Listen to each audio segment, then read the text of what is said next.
வலிகாமம் தெற்கு பிரதேச சபையின் தவிசாளராக இலங்கை தமிழரசு கட்சியைச் சேர்ந்து தியாகராசா பிரகாஷ் தெரிவு செய்யப்பட்டுள்ளார். வலிகாமம் தெற்கு பிரதேச சபையின் தவிசாளர் மற்றும் பிரதி தவிசாளரை தெரிவு செய்வதற்கான அமர்வு நேற்று பிற்பகல் வடக்கு மாகாண உள்ளூராட்சி ஆணையாளர் தேவநந்தினி பாபு தலைமையில் நடைபெற்றது.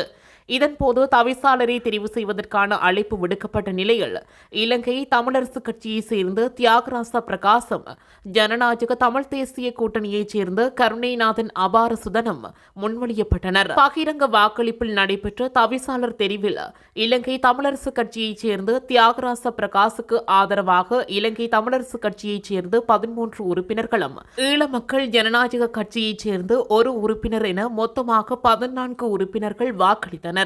ஜனநாயக தமிழ் தேசிய கூட்டணியைச் சேர்ந்த கருணைநாதன் அபாரசுதனுக்கு ஆதரவாக ஜனநாயக தமிழ் தேசிய கூட்டணியைச் சேர்ந்த 6 உறுப்பினர்களும், அகில இலங்கை தமிழ் காங்கிரஸைச் சேர்ந்த 6 உறுப்பினர்கள் என மொத்தமாக 12 உறுப்பினர்கள் வாக்களித்தனர்.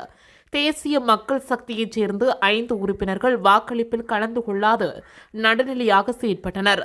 இதன் அடிப்படையில் இலங்கை தமிழரசு கட்சியைச் சேர்ந்த தியாகராசா பிரகாஷ் தவிசாளராக தெரிவு செய்யப்பட்டுள்ளார். அடுத்து இடம்பெற்ற பிரதி தவிசாளர் தெரிவில் இலங்கை தமிழரசு கட்சியைச் சேர்ந்த செல்வரத்தினம் உதயகுமாரன் 14 வாக்குகளை பெற்று வலிகாமம் தெற்கு பிரதேச சபையின் பிரதி தவிசாளராக தெரிவு செய்யப்பட்டுள்ளார்.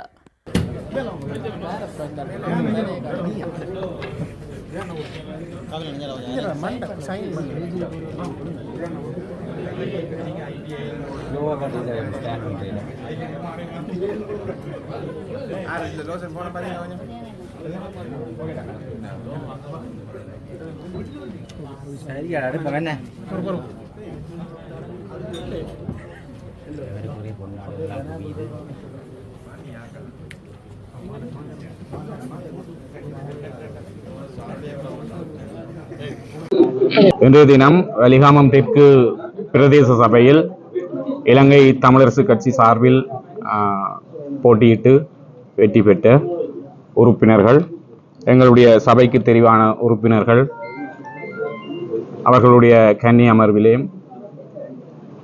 தியாகராஜா பிரகாஷ் ஆகிய என்னை வலிகாமம் தெற்கு பிரதேச சபையினுடைய தவிசாளராக தெரிவு செய்திருக்கிறார்கள். வாக்களித்த அனைவருக்கும் என்னுடைய நன்றிகள். எங்களுடைய சபைக்கு எங்களுடைய கட்சி சார்பில் வாக்களித்து வெற்றி பெறச் செய்த மக்களுக்கு அவர்களுடைய எதிர்பார்ப்பை நிறைவேற்றும் வகையில் அவர்களுக்கு விசுவாசமாக இருப்போம்.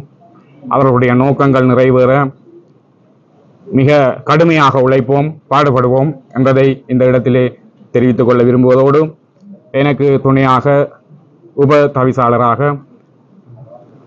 உதயகுமாரன் அவர்கள் தெரிவாகி இருக்கிறார். அவருக்கும் என்னுடைய வாழ்த்துக்கள். ஒற்றுமையாக ஓரணியில் நின்று எங்களுடைய பிரதேசத்தை பலப்படுத்தி எங்களுடைய மக்களின் எதிர்பார்ப்புகளை நிறைவேற்றத்தக்க வகையில் நாங்கள் ஒன்றிணைந்து செயற்படுவோம் என்பதை இந்த இடத்திலே உறுதி பூணுகிறேன். இதுபோன்ற செய்திகளை உடனுக்குடன் அறிந்து கொள்ள தமிழ் பிளஸ் யூடியூப் சேனலை மறக்காம சப்ஸ்கிரைப் பண்ணுங்க, கமெண்ட் பண்ணுங்க, ஷேர் பண்ணுங்க.